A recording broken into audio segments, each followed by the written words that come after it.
नमस्कार,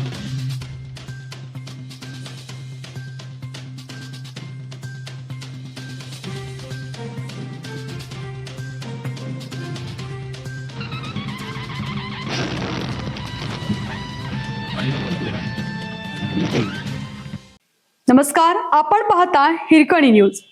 हिरकणी न्यूज प्रत्येक क्षण ताज्या घडामोडी आणि महत्त्वाच्या प्रत्येक बातमीसाठी नेहमी तत्पर. घातपातानंतरच जाग येणार का? माधवनगर हायस्कूल जवळ जिवंत मृत्यूचा सापळा. महावितरण आणि प्रशासनाच्या अक्षम्य दुर्लक्षामुळे विद्यार्थ्यांसह शेकडो नागरिकांचा जीव टांगणीला. नागरिक संतप्त, तीव्र आंदोलनाचा इशारा. दुर्घटना घडण्यापूर्वीच दक्षता घेणे हा प्रशासनाचा मूळ नियम आहे, परंतु माधवनगरमधील रविवार पेठ भागात या नियमाला हरताळ फासला गेला आहे. रविवार पेठ येथील हायस्कूल शाळेजवळ असलेल्या महावितरणचा एक मुख्य विजेचा खांब अत्यंत सडलेल्या आणि दुरावस्थेत उभा असून तो कधीही कोसळण्याच्या स्थितीत आहे. हा केवळ एक खराब झालेला खांब नसून परिसरातील शेकडो निष्पाप विद्यार्थ्यांच्या आणि नागरिकांच्या जीवावर उठलेला जिवंत मृत्यूचा सापळा बनला आहे.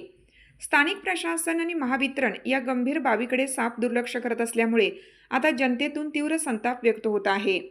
संबंधित धोकादायक खांब थेट रविवार पेठ हायस्कूलच्या अगदी जवळ आहे. या परिसरात दररोज लहान मुलांपासून ते मोठ्या वर्गातील विद्यार्थ्यांची तसेच पालकांची प्रचंड वर्दळ असते. मधल्या सुट्टीत किंवा शाळा सुटल्यानंतर मुले याच भागात खेळतात आणि थांबतात. अशा अत्यंत संवेदनशील आणि गजबजलेल्या ठिकाणी हा सडलेला वीज खांब उभा असणं म्हणजे प्रशासनाने स्वतःहून एखाद्या मोठ्या भीषण दुर्घटनेला आमंत्रण देण्यासारखेच आहे. ग्रामपंचायत आणि महावितरण यांना या समस्येचे गांभीर्य का समजत नाही, असा जळजळीत सवाल आता नागरिक विचारत आहेत. एखादी मोठी जीवितहानी झाल्यावर किंवा एखाद्या निष्पाप विद्यार्थ्याचा जीव गेल्यावरच सुस्त प्रशासनाला जाग येणार का? खांबांची दुरावस्था उघड्या डोळ्याने दिसत असतानाही अधिकारी कोणत्या मोठ्या दुर्घटनेची वाट पाहत आहेत, की अधिकाऱ्यांची संवेदनशीलता पूर्णपणे संपली आहे का? असे अनेक प्रश्न आता उपस्थित होत आहेत. जर येत्या काही दिवसात हा सडलेला खांब बदलून तिथे नवीन मजबूत खांब बसवला गेला नाही आणि यामुळे कोणतीही लहान मोठी दुर्घटना घडली तर त्याला सर्वस्वी महावितरण आणि स्थानिक प्रशासनच जबाबदार असेल.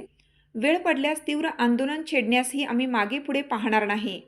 प्रशासनाने आता कागदी घोडे नाचवणे बंद करून कोणतीही दिरंगाई न करता हा धोकादायक खांब तातडीने बदलून नवा खांब बसवावा, हीच एकमेव मागणी संपूर्ण परिसरातून होत आहे. आता पाहायचे हे आहे की या बातमीनंतर तरी महावितरणचे झोपलेले अधिकारी जागे होणार की एखादे निष्पापाचा बळी जाण्याची वाट पाहणार. हिरकणी न्यूजसाठी सहसंपादक राजेंद्र पाटील.